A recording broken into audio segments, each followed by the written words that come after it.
மாண்புமிகு பேரவை துணைத் தலைவர் அவர்களே, 2011 முதல் 2021 வரை உயர்கல்வித்துறையிலே பார்த்தோம் என்றால், நம்முடைய தமிழ்நாட்டிலே அம்மா அவர்களும் அண்ணன் எடப்பாடியார் அவர்களும் சேர்ந்து மருத்துவக் கல்லூரிகள் 17, சட்டக்கல்லூரி 6, பல வகை தொழில்நுட்பக் கல்லூரி 21, பொறியியல் கல்லூரி 4, கலை மற்றும் அறிவியல் கல்லூரி 67, கால்நடை மருத்துவக் கல்லூரி 5, தலைவாசலிலே 1102 ஏக்கரிலே ரூபாய் 1000 கோடியில் கால்நடை பூங்கா, கால்நடை மருந்தகம், கால்நடை மருத்துவமனை, கால்நடை கல்லூரி உட்பட வேளாண் மற்றும் தோட்டக்கலையிலே 4 கல்லூரி, இத்தனைக்கு மேலாக புதிய பாடப்பிரிவுகள் தேவைப்பட்ட காரணத்தினால் 1666 புதிய பாடப்பிரிவுகளையும் அன்றைக்கு உருவாக்கி தந்து அனைவரும் உயர்கல்வி பெற வேண்டும் என்ற எண்ணத்திலே பணியாற்றியவர்கள் அண்ணன் எடப்பாடியார் அவர்கள் என்பதை இந்த நேரத்திலே சொல்லிக்கொண்டு, அதே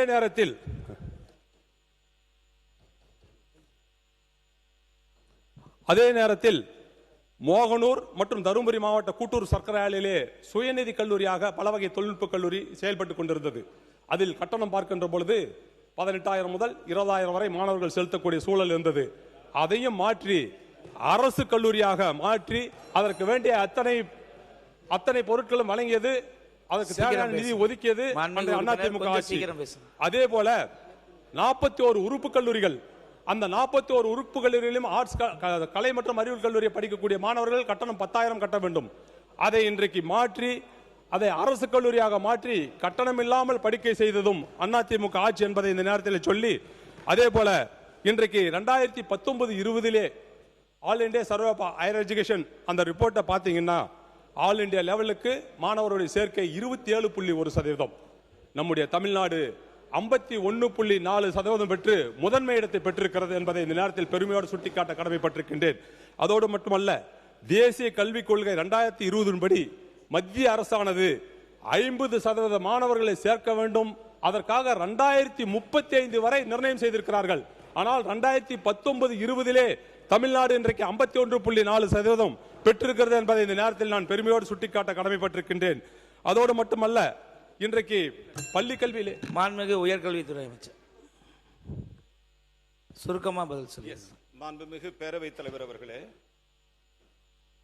தமிழகத்தில் தேசிய கல்விக் கொள்கையை, த நேஷனல் எஜுகேஷன் பாலிசி, தமிழகத்திலே உட்கொண்டு வருவதற்காக மத்திய அரசு முயற்சி செய்கிறது. தளபதி திரு விஜய் சார் முதலமைச்சர் அவர்கள் தலைமையில் இருக்கிற காங்கிரஸ் கூட்டணி அரசு ஒரு காலம் தேசிய கல்விக் கொள்கையை ஏற்றுக்கொள்ள இயலாது என்பது தமிழக அரசினுடைய விருப்பமாக இருக்கிறது. தேசிய கல்விக் கொள்கை மும்மொழி கொள்கையை நடைமுறைப்படுத்த முன்மொழிகிறது. இந்த கொள்கை தமிழ்நாட்டில் நீண்ட காலமாக நடைமுறையில் உள்ள இருமொழி கொள்கைக்கு முரணாக உள்ளது.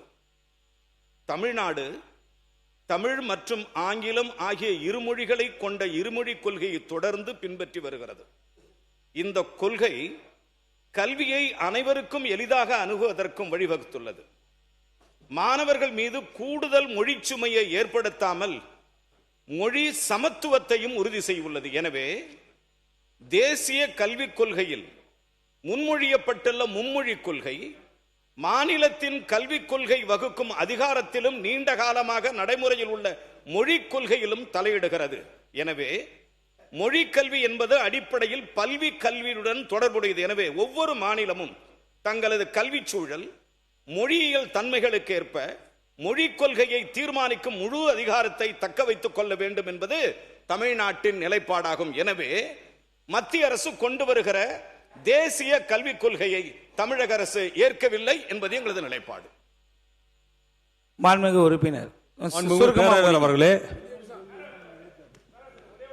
மத்திய அரசு கொண்டு வர உங்களுக்கு கிளாரிபிகேஷன் தெரியும், எனக்கு நான் உங்களுக்கு வாய்ப்பு கொடுக்கிறேன், நீங்க பேசுங்க.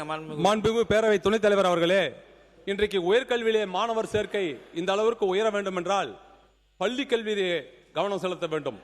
அந்த வகையிலே தான் இதய தெய்வம் புரட்சித் தலைவர் அம்மா அவர்கள் ஆட்சியில் இருக்கின்ற காலகட்டத்திலே புதிதாக அங்காங்கே துவக்கப்பள்ளிகள், உதாரணத்துக்கு எடுத்துக்கொண்டோம் என்றால் தொடக்கப்பள்ளிகள் 248, தொடக்கப்பள்ளியிலிருந்து நடுநிலை பள்ளியாக தரம் உயர்த்தப்பட்டது 117, நடுநிலை பள்ளியிலிருந்து உயர்நிலை பள்ளியாக தரம் உயர்த்தப்பட்டது 1079, உயர்நிலை பள்ளியிலிருந்து மேல்நிலை பள்ளியாக 604.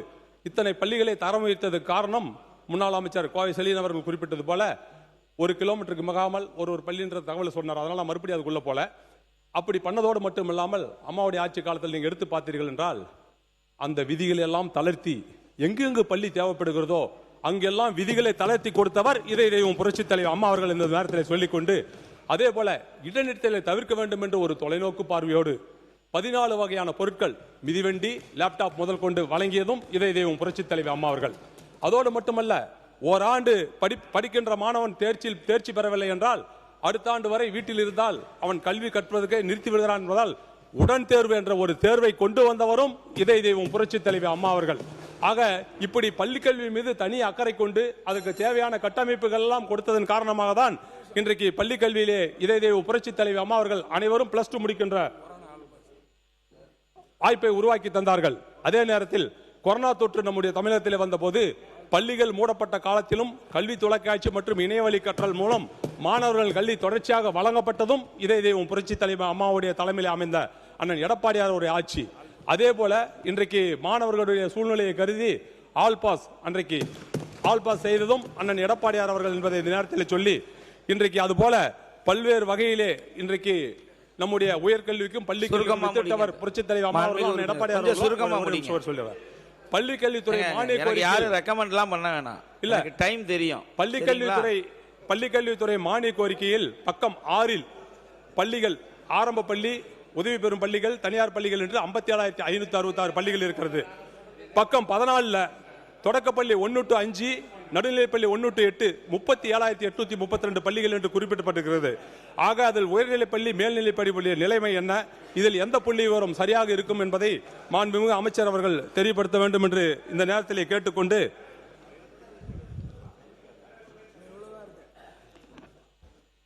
தமிழ்நாடு பொறியியல் மாணவர் சேர்க்கைக்காக 2018-19 கல்வியாண்டு வரை அண்ணா பல்கலைக்கழகத்திலே நடத்தப்பட்டது. அப்பொழுது பார்த்தீர்கள் என்றால் தமிழகம் முழுவதும் இருக்கக்கூடிய +2 முடிச்சவங்க நான் திருப்பி தயவு கூர்ந்து கேட்கிறேன், உங்க தொகுதியோட கோரிக்கைக்கு வாங்க. கோரிக்கை வேண்டாம், தொகுதியோட கோரிக்கை வேண்டாம். 2000 அண்ணாமலை பல்கலைக்கழகத்தில் நடத்தப்பட்டது. ஆனா ஒரு விஷயத்துல கரெக்டா இருக்கீங்க. கடந்த கால ஆட்சின்னு அண்ணா திமுக சொன்னா இங்கிட்ட இருந்து ரைஸ் ஆகுறாங்க, ரிப்ளை கொடுக்குறாங்க. இவங்க உங்களை சொன்னா நீங்களும் ரிப்ளை பண்றீங்க. ஆனா இங்கிட்ட இருந்து வந்துட்டா எல்லாரும் எந்திரிச்சிடுறாங்க.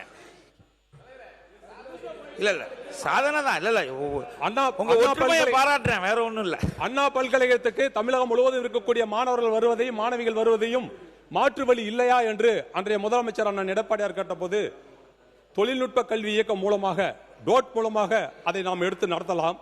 அப்பொழுது சென்னைக்கு வராமல் கலந்தாய்வு, தற்காலிக இடஒதுக்கீடு உள்ளிட்ட சேர்க்கை தொடர்பான அனைத்து நடவடிக்கைகளுக்கும் இணையவழி ஆன்லைன் மூலமாக அவர்கள் வீட்டிலிருந்தே கல்லூரியை தேர்வு செய்து கொள்ளலாம் என்ற நிலையை உருவாக்கி தந்ததும் அதிமுக ஆட்சி என்பதை இந்த நேரத்தில் சொல்லி, தேசிய உயர்கல்வி திட்டம் ரூசா திட்டத்தின் மூலமாக பக்கம் 158 முதல் 159 வரை மத்திய அரசு மாநில அரசுடைய நிதி அது 60-40%, 873 கோடியே 95 லட்சம் செலவழித்ததாக குறிப்பிடப்பட்டிருக்கிறது. இன்னும் 6 பேர் பேசணும்.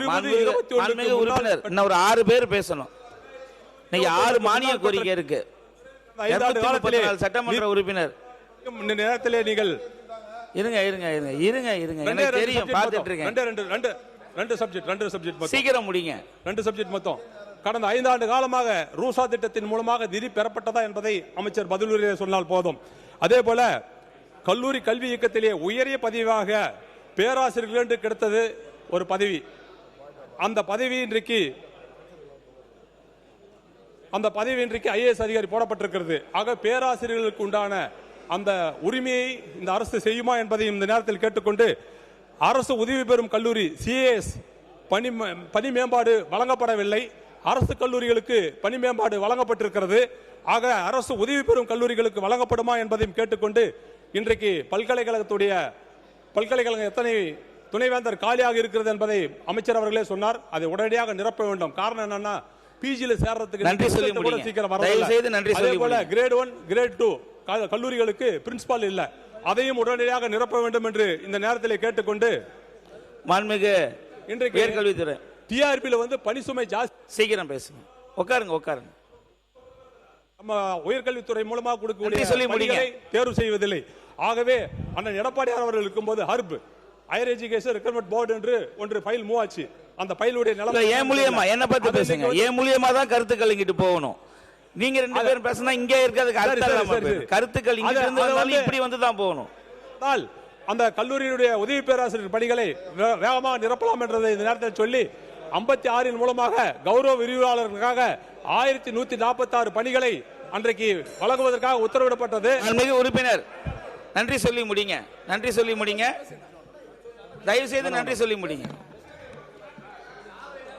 5 வருஷம் இருக்கு பேசலாம், நன்றி சொல்லி முடிங்க. அண்ணா தெரியுங்க, உட்காருங்க. மாண்புமிகு நீர்வளத்துறை அமைச்சர் நன்றி சொல்லுங்க, நன்றி சொல்லுங்க. கௌரவ விரிவாளர்களுக்காக 1146 பணிகளை சிறப்பு பணிகளாக தேர்வு செய்ய வேண்டும் என்று ஒரு ஜியோ அரசாணை 56 அன்றைக்கு போடப்பட்டது. ஆனால் அது 5 ஆண்டு காலமாக செயல்படுத்தவில்லை. நீதிமன்றத்தில் வழக்கு போடப்பட்டு நிலுவையில் உள்ளது. இந்த அரசு அதற்குரிய நடவடிக்கை எடுக்குமா என்பதையும் இந்த நேரத்தில் நான் கேட்டுக்கொண்டு, அதே போல இந்த நேரம் வாய்ப்பளித்த எனக்கு நன்றி தெரிவித்து விடைபெறுகிறேன்.